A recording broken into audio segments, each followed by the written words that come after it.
I am Daniel Likis, and welcome to Book 101 Review. Book 101 is all about the books that I read for the last 40 years. And today, I have my special co host. He is award winning author of several books. No other than Mr. Chris Tetreault-Blay. Hello, hello. How are you doing, mate? I'm fabulous like you, Mr. Chris. Good. Thank you, sir. Thank you. I'm sure people out there are going to start getting fed up on my name. Keep Yes. cropping up, but no. Hopefully they get used to it. Thank you for having you, and I'm very pleased to announce that our third season will be on the second week of February, and Mr. Chris Tetreault-Blay will be my co-host. Cannot wait. I know we've got a great topic we're going to discuss in the first one, and I know we can open this up to some great things. So yeah, really looking forward to it. Yes, and our third season will be bigger, better, and bolder. Absolutely. Mr. Chris and I aiming for the number one spot best book review podcast ever. Let's do it. Yeah, there's no point going in and shooting low, is there? Let's capitalize on what you've already got going. You're already doing so well all around the world. Let's push it wherever we can. Absolutely. As Mr. Chris saying before, we're aiming for the stars. We are absolutely, yeah. And linked into this episode, aiming for the moon as well. So there you go. Oh yes, it's really related. I always look for a way to link that. So our topic is related, Mr. Chris. So what are we gonna talk about today? So I'm bringing along my two. So after subjecting everyone for a few weeks now to my darker side or my horror stuff, we're going to find a little bit of light at the end of the tunnel almost. We're going to talk about both of my children's books. We did them in one episode because they are connected. They involve the same character. They're in the same kind of unit, if you would. So yeah, the books are It's a Long Way to the Moon and It's a Long Night for Santa. So I try to make them quite recognizable, in the titles as well. So one of your reviews said greatly written and presented. How did you do that? Greatly written and presented. So I mean, firstly, these books just to anyone who hasn't seen them before, they are both rhyming picture books for children. So they're aimed, I would say, probably sort of 2 to 6 years old. I mean, I know some older children out there still enjoying them past that point, but that's what they were aimed for. So there were two people, quite a few people involved in the production of it, but two people mainly. So myself, I wrote the story, and it was a wonderful by the name of Greg Carter that provided all the imagery for it. So it was really a collaboration. So I'd written, starting off with It's a Long Way to the Moon. I first wrote the story.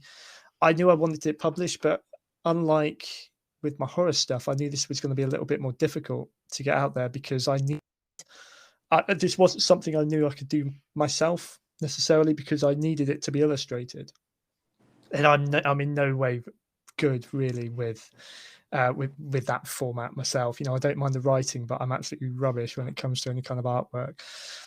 So I had to find a publisher who would help me with that. So it was the writing side for me, and then putting it out there, trying to find someone to publish it, and then thankfully the publishers, Cranthorpe-Milner, who took it on, they already had an illustrator that they worked with, which was Greg. That they put us in touch, and then sort of from there, it was really handed over to him in terms of taking the words I'd written down basically and the ideas I had for what I wanted it to look like, and being able to bring it to life. A little bit like A Necessary End when it was made into an audiobook. I was sort of in the hands of Dave Jackson, his interpretation of it, but sort of collaborating together. It was very much the same with myself and Greg. I didn't have to give much direction at all. Greg and Cranthorpe-Milner were all on the same page pretty much straight away as to what we wanted it to look like. But yeah, aside from me writing it and submitting it, it was then down to Greg to, I feel, do the really hard work in putting the illustrations together. So it's A Long Way to the Moon. What's behind the title? Okay, so this is actually, so unlike the other titles for my other books, there is a very clear.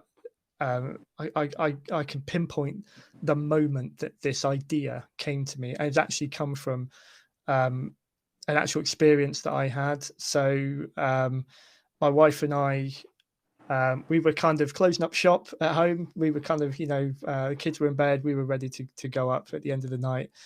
We were, switching everything off, turning lights off, and there was a moth in our lounge, sort of fluttering around the light bulb, and I knew I had to try and get him out so that, obviously we didn't have him in there all night. So I kind of turned all the lights off and coached him outside, and just as he flew out the back door, I looked up and there was a full moon, and I just happened to comment to my wife, do you reckon moths ever confuse the moon for a light bulb? Do you think they've ever tried flying to the moon?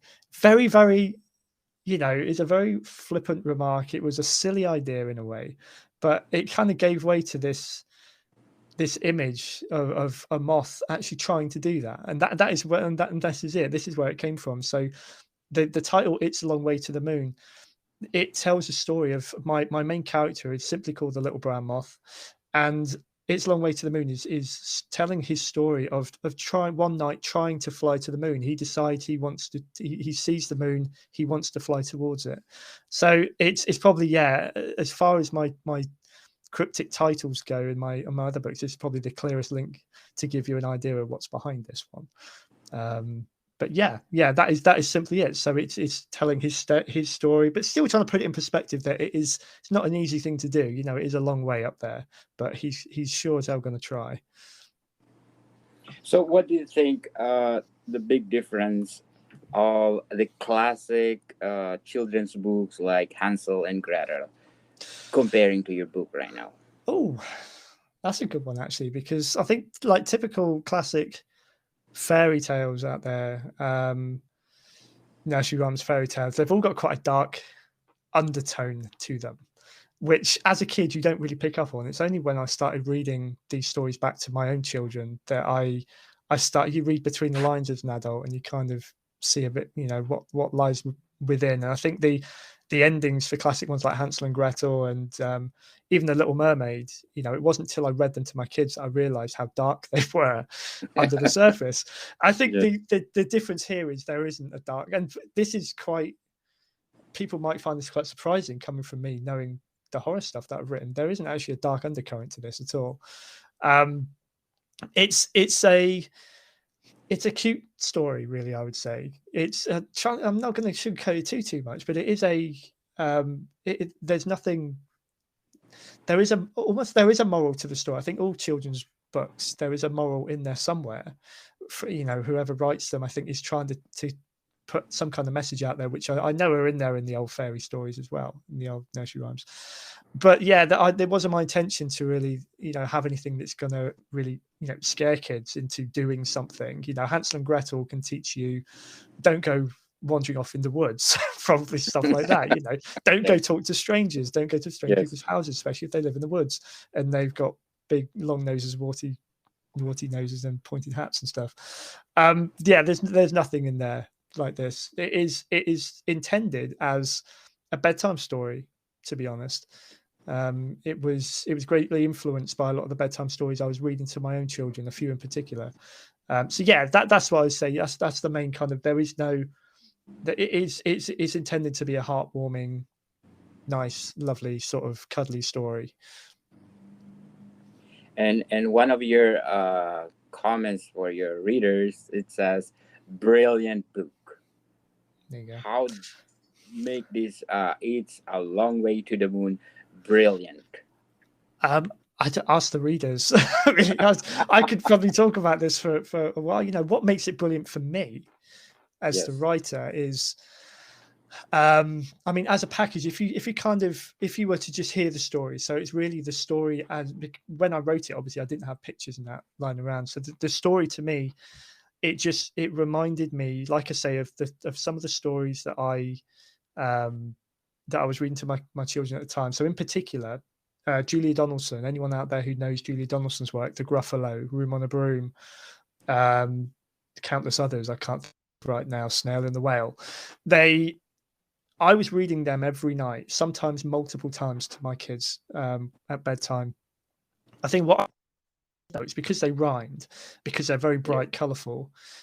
I enjoyed reading them as much as a parent as my kids did enjoy listening to them. So for me as a writer, I think having something that I felt the parents would enjoy just as much, because there are some kid stories out there, especially if you read them countless times, they get a bit tiresome. I think I've always liked a more rhythmic one. Rhyming books, I find a lot more exciting, to read as a parent. And so for me, that's what I got from. That's what I think is if I say anything was brilliant about it. For me, it's that. Now, I mean, as a whole product, the one thing that I get commented on the most probably is the illustrations. They're exactly what I was wanting. I wanted a mix of the writing came from, like I say, Julia Donaldson was a big influence there in sort of the rhyming style that I used. Visually, I wanted it to be very, very simple. A lot of color, a lot of very simple illustrations, a lot like the Very Hungry Caterpillar by Eric Carle. If you've that, those pictures in there are really, they are just like blocks of color. There's no sort of fine liner involved. There's no real kind of detail in there. It's just really it's great for kids to kind of pick up, and all of a sudden there is just that impact, all that color, and that I wanted that. I wanted it to resemble sort of some of the old, I'd say classics, back in the 80s. I mean, they're not classics like Blight and that kind of thing, but to me they were the books I grew up with, and they had that warm kind of feeling with the illustrations. That's kind of what I wanted from this. So yeah, looking at, depending what side you're looking at it from, I think that as a whole product, hopefully is what people find brilliant about it. I think the marriage of the story that I'm telling, how I'm telling it, and the illustrations is perfect. Very well said, Mr. Chris. So, is it hard for you to write with the rhyming words? I actually found this a lot easier than writing my novels. I mean, one clear difference, obviously, is that it didn't take me as long. Trying to keep a novel going, trying to pad it out for sort of 80,000 words or whatever, and trying to move the story along, but having enough detail in there to really sort of immerse people in the story, can sometimes, if you hit a particular point in the story where you're really having to force yourself past the point to get to the next sort of exciting bit, that can be a hard slug for a writer, really. But this one, I had a bash before I even started writing fiction. I had a go at writing song lyrics. It was always one of my dreams as a kid was to be a rock star, a singer-songwriter, or something like that. Music was my. So my first instances of writing was trying to write lyrics. So I was kind of already used to trying to make things rhyme. I get a lot from my mum as well. She used to help me a lot, / write a lot of my little poems that I had to do for school. And she was fantastic. She could think of little poems, limericks, funny stories and rhyme as easily as anything. And I think I must have got some of it from her. The hardest part for this for me was creating a story through a rhyme. It's okay to come up with, say, 4 lines and have, make sure certain parts of it rhyme and everything, but you need to be telling a story, and you need to be able to move that on. I do enjoy all of my writing, but these books, I think, are the two that I enjoyed writing the most, because I could be doing something mundane like driving to work or doing the washing up or something, and little lines, little tidbits would come to me, and I'd have to rush to write them down. So I wrote It's a Long Way to the Moon was constructed completely on a notes app on my phone, and wow. It was I had that freedom with this one to actually write parts of it on the fly as I was going about my daily life, rather than with my novels. I could write down ideas, but then it relied on me sitting in front of a computer for probably about an hour trying to pad that out. this really, the writing of these ones just slotted in perfectly with what I was doing at the time. So if you're given a chance to choose, which one do you prefer to write? A novel or a children's books? Oh, you know what? I probably today I've probably got more return, and I'm not talking about money or books sold or anything like that, but more kind of satisfaction out of the children's books, because I think I've reached it reaches an audience that I'm very much still within myself and parents and children, and that market.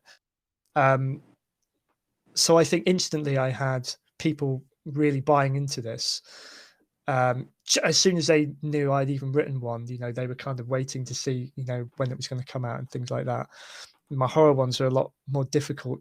It's a very niche market, and I think you've got to know the right people for there to be people to be waiting for it and excited for it.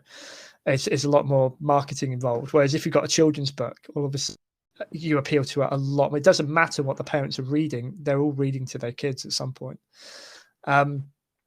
So I think I've had a lot more fun doing this, I would say. And it was back when I first started writing, one of my earliest interviews, someone asked me, what other genre would you most like to write in? And I said I would like to write a children's book because I felt it was the biggest challenge. To write something, the children are the most honest audience you'll find. They will freely tell you if they love something or they'll hate it. Yes. There's no in between. So to write something that that they would enjoy and they'll freely tell you about it is so rewarding.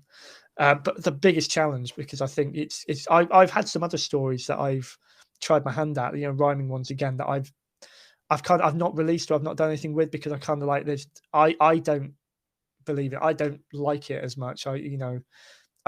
Therefore I don't think it's going to get they're not going to be as accepted. They're not going to be as enjoyed. So it's probably not worth releasing something until you're proud of it yourself, sort of thing. So, with my horror stuff, I kind of go with it. I write what comes to me and I put it out there, because there is probably always going to be someone in the horror market who likes things that are different to others, but yeah, no, I in a roundabout way, these have been more fun. I'd say if I could only write one of them forever, I'll probably run with the children's ones. So It's a Long Night for Santa is connected to It's a Long Way to the Moon. How they are connected? How they connected? Firstly, it's the same character. My little brown moth is back. He's the central character again. It gives a lot away in the title. It's a Christmas story. This has come very much from my love of Christmas. Even now, I am like a big kid at Christmas. So I don't know why, what the reason was necessarily for why I wanted the follow up to be a Christmas story, because I certainly didn't write it at Christmas. I got it released just before Christmas. I think the year The Long Way to the Moon. So I'd already started it. I was writing it in the height of summer, I think. So it's very odd. But then again, I start looking forward to Christmas a lot earlier than I think a lot of people do. I quite happily entertain the idea of Christmas in the beginning of summer. So but yeah, basically the story of this one, so the little brown moth is flying out again, and he gets it's a very foggy Christmas Eve night, and he kind of loses his way a little bit, but then he notices these twinkling lights, or what look like twinkling lights, flying through the sky, and he follows them. They almost sort of help him find his way out of the fog. And then he finds the source of them it's Santa and his reindeer, and he follows them to the point where they're resting on someone's rooftop. So obviously Santa is doing his normal job. And he's basically invited along for the ride. Santa has a bigger nice list than ever, so he's got more presents to deliver than ever, and he needs help. So he enlists the help of the little brown moth to help him deliver this Christmas joy to everyone. So do you intended to do the second book, or you plan already? So after It's a Long Way to the Moon, I didn't. Plan. When I didn't plan the follow up to it, I thought it was. I didn't know if I needed one, and for me, it was delving into the children's market was was like an adventure, really. It was something I wanted to do. I really didn't know where it was going to take me, whether it's going to be successful. It was something I wanted to say that I had done. So I would have been happy with just the one. I think I had ideas. I loved the challenge of writing the rhyming story. So I found I was developing a knack for going, like I say, going about my usual day, and little rhyming couplets would come to my head, and I'm like, something with that. Once It's a Long Way to the Moon was out, and the response I got from it, and the opportunity came about for me to do another one and release it with the same publisher, with the same illustrator, I did have to jump at the chance, really. I was particularly as I started getting ideas down for what become It's a Long Night for Santa, and knowing that I was marrying two together, this adorable character that I'd created in my most favorite time of year, being Christmas. I kind of went with it, and it was just as easy to write. It only took me probably a few weeks to come up with the whole story again. So yeah, it was just I think it was me wanting to continue this lovely ride that I seem to have found myself on in the children's book field. It's yeah, like I say, it's rewarding. So they think there will be a third follow-up book. See, this is where it gets difficult. I would absolutely love to. I think if I had the option, I probably would have written out an entire series of these. There's nothing stopping me writing them. I would happily write a series of these books. The obstacle comes in the cost involved, because in order to get these books out, I had to invest a little more than my time, shall I say, in helping to get it produced.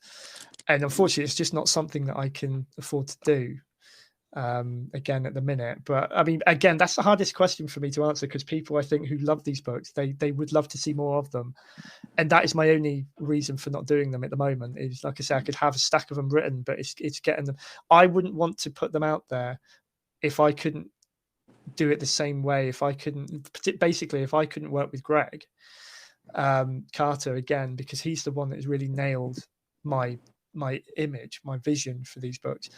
And it costs money. So until I'm in a position where I can actually, where we can do that, where I probably didn't have to invest so much of it myself, or at the point that I'm able to do that. Yeah, unfortunately, there aren't plans at the moment, but we'll see what the future holds. I would love there to be more. Yes, because you're so busy now.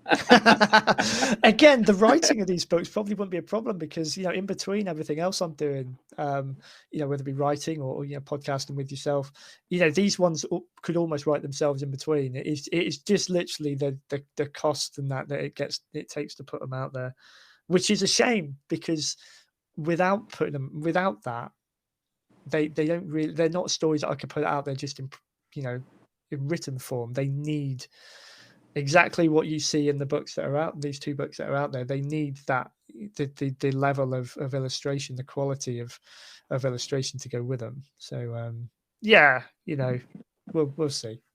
So It's a Long Way to the Moon and It's a Long Night to Santa. If there's something you want to modify, which part of the book?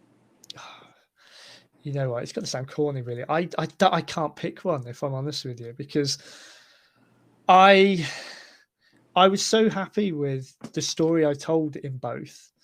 There's probably nothing I feel that I would change. I think I was able to tell the story I wanted, and I'm happy. There's probably a couple of bits in It's a Long Way to the Moon where, if you read it, the rhythm of the rhyming isn't the same. There's a couple of pages where I think it's almost like they are slightly longer verses than they have been throughout the rest of the book.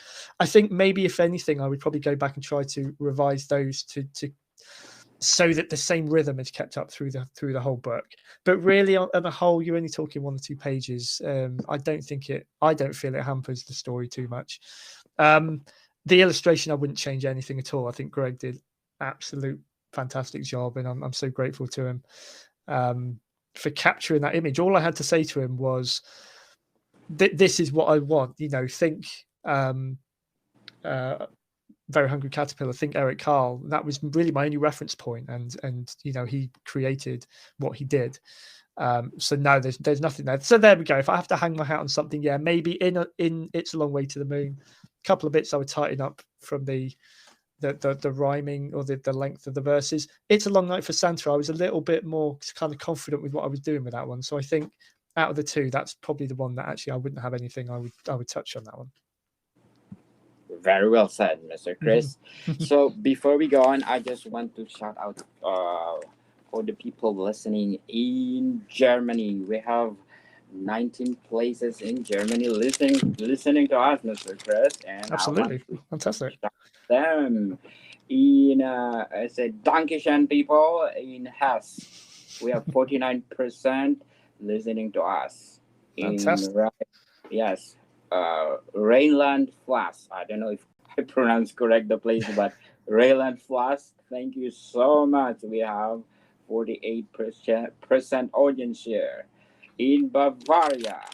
Thank you so much, North Rhine Westphalia, Land Berlin, Lower Saxony, Württemberg region, then Württemberg region again. There are two places that Württemberg, Saxony, and Thuringia, Free and Hanseatic city of Hamburg, Seerland, Baden-Württemberg again, Hamburg, and Var Roman Saxony. Forgive me if I don't pronounce correctly the places, but thank you so much, Germany, because we have 19 places listening to us, Mr. Chris. That's fantastic. No, well done to you. I mean, you a fantastic job with this. I'm definitely along for the ride to help push whatever we can. But you've made you've what you've done with the show already is fantastic. All credit to you for. Thank you. But because of my new co-host, we make sure that we getting better, bolder, and bigger. Absolutely. Yeah, in any way we can. Yes. So, Mr. Chris, what else we can say about these children's books that you had? Really, I mean, these are.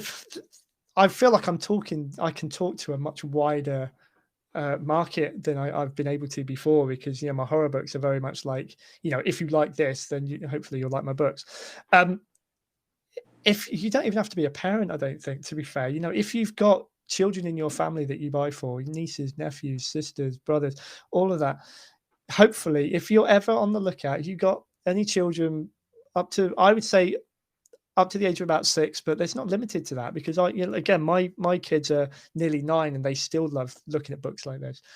Hopefully, any children that age within their family, anywhere close to them, pick up a copy.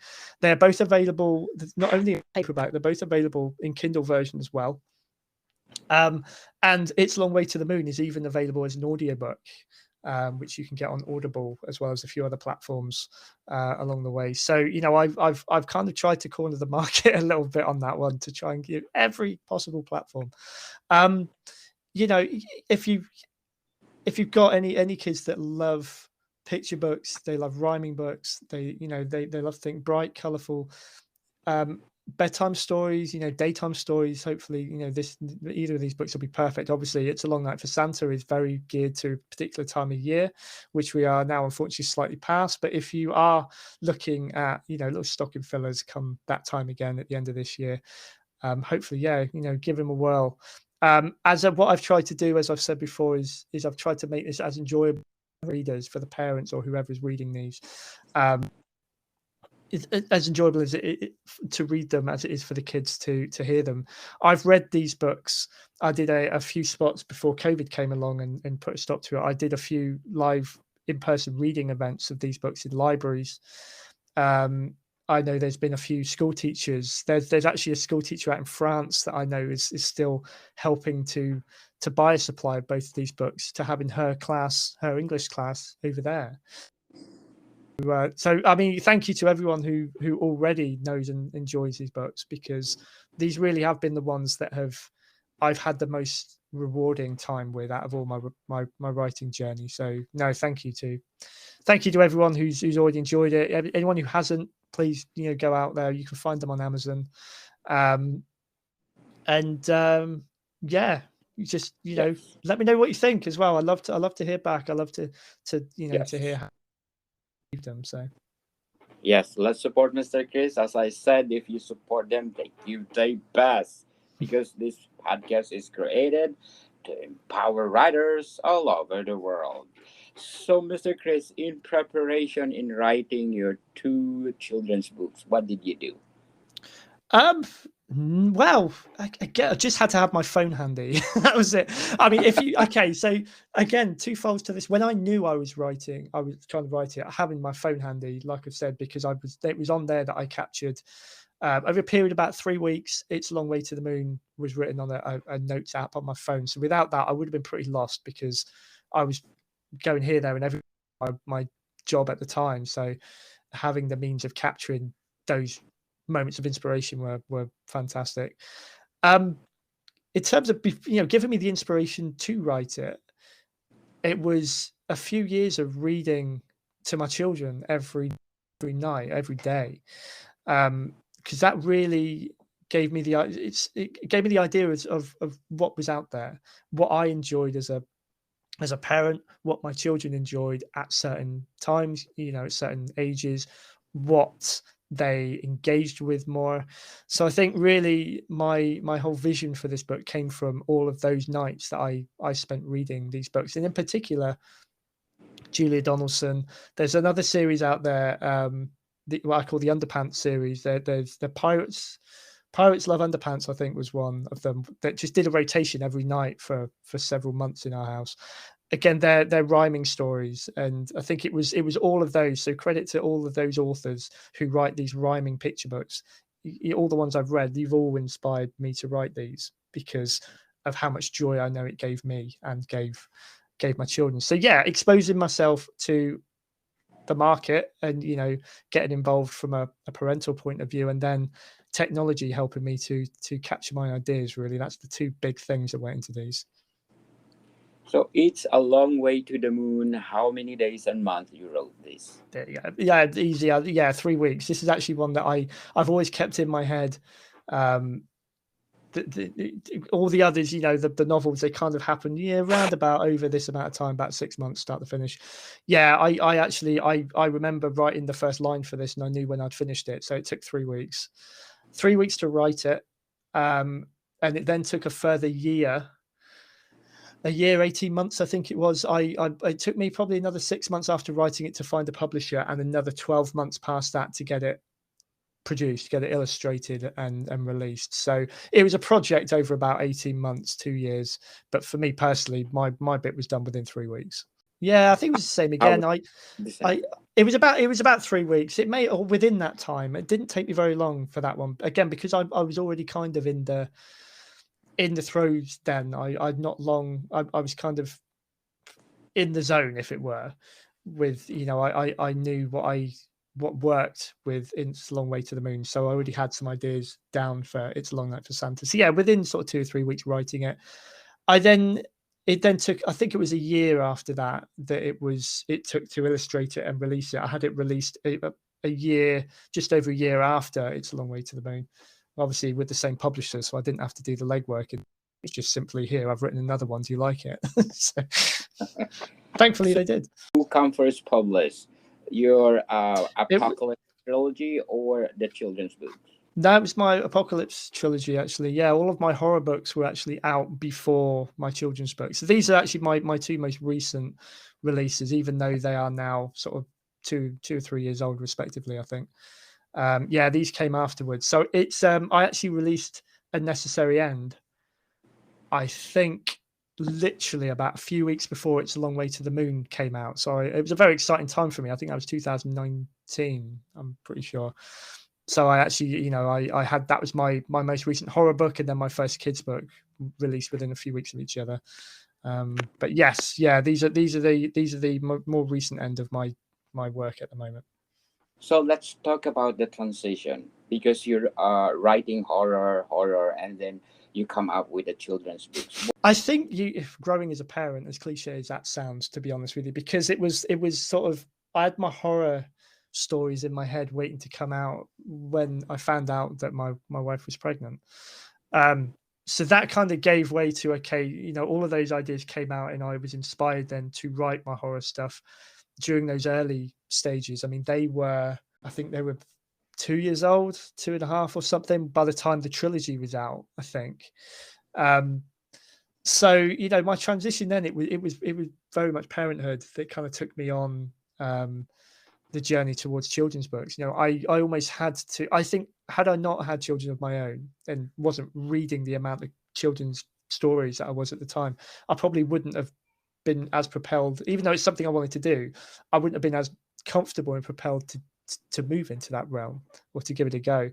I felt a lot more confident knowing really what the market was like already. It was almost like 4 years of market research almost, you know, Yes. reading these so that really helped. Obviously, you know, people do ask me, you know, how do you go from writing a horror book to a children's book?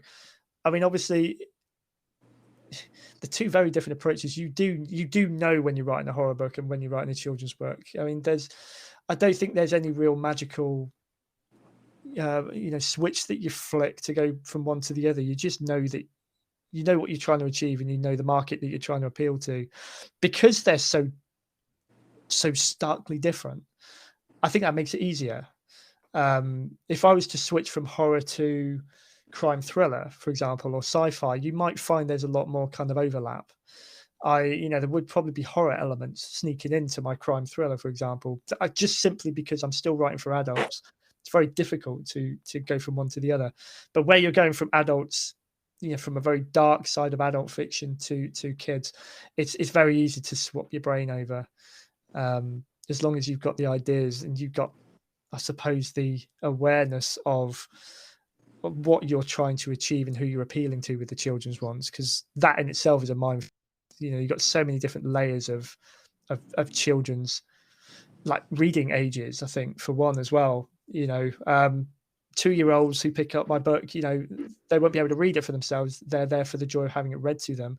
By the time they get to the upper end of the reading age for these books, like 6, I know my kids have started reading for themselves. They were reading these because they could read them themselves. They were still enjoying them, but they weren't necessarily as engaging as they would be if they pick up a chapter book. So yeah. Yes, people, if you miss my interview with Mr. Chris with Wildemore Apocalypse Trilogy, we want to give the recap. If you want to, you know, Mr. Chris have this 3 horror novel that really amazing horror. It says one of the reviews, it will haunt you with the rest of your life. Right, Mr. Chris? So let's do the recap. I want to promote your book again, Apocalypse Trilogy. Yeah, so the Wildemore Apocalypse Trilogy. So there's three books, obviously. You start with Acolyte, The Season, and Of Gods and Insects. A broad kind of, you know, outline of the whole trilogy.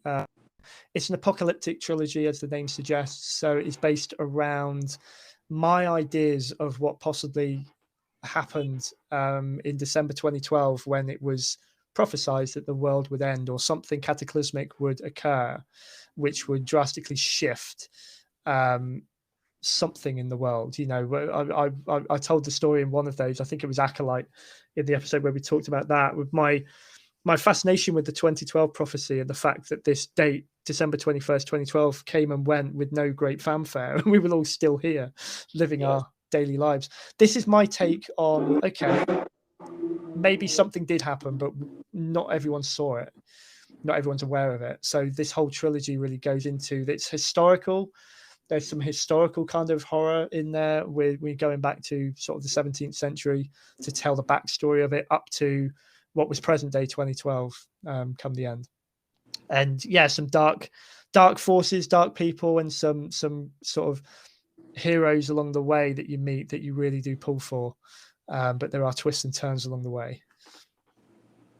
Very well said, Mr. Chris. So please do read the Wildemore Apocalypse Trilogy.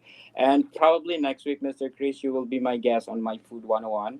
I Mm, will introduce to you as my co-host. Be over cool. there and Yeah. let's talk about your favorite food or things that you like, cuisine that you like, so that you can promote your books over there.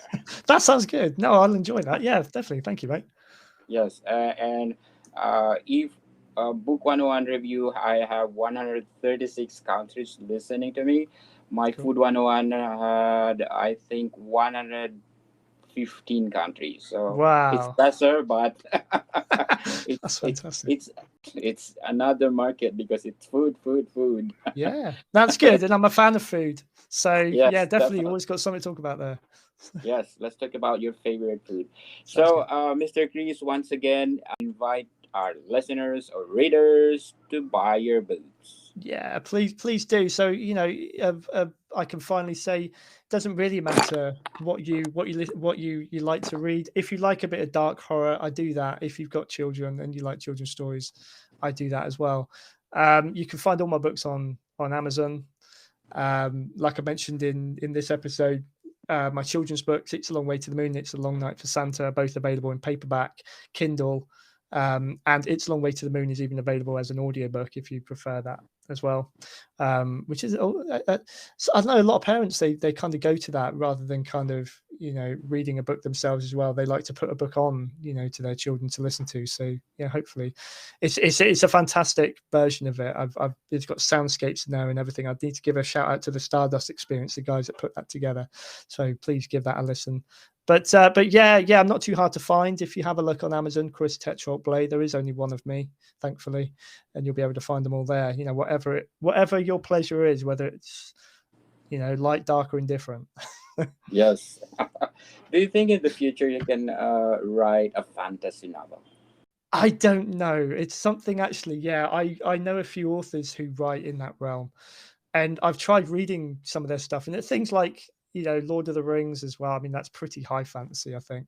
Um, I don't know. I might be able to have a go if it's more kind of it's fantasy. One of these where it's like fantasy rooted, still with some bearing in a mortal realm, with a little sprinkling of some dark supernatural stuff.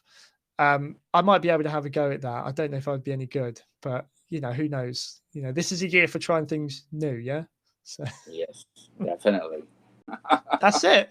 That's it. And it's one of the stories I love telling for this one because it's not like, oh, well, I pulled inspiration from this film, this book, this song. This was so clear where the inspiration came from for this, and it's so simple. I loved it. And that's, if anyone asks me things like tips for writers or people who want to write, have a go. You can pull inspiration from anywhere. Don't think it's going to be this lightning bolt moment. It could be absolutely anything that you do, even if it's a starting point for a story. Root it in something that you've experienced, and the world's your oyster. All listening to my book 101 review, I'm inviting you to listen to my other podcast, uh, Food 101. It's on my third season with Chef Alessandro. He's one of the executive chef in five-star hotel in downtown Toronto. So do please check Food 101. So, Mr. Chris, thank you for your No, time. thank you again, Daniel, and obviously I shall be talking to you again very soon. As I said, Mr. Chris will be my officially co-host, and we're gonna make this podcast bigger, better, and bolder. Absolutely, let's do it. Yes. Thank you, Mr. Chris. Thank you, Daniel. Cheers, bud. More to come, people. See you soon.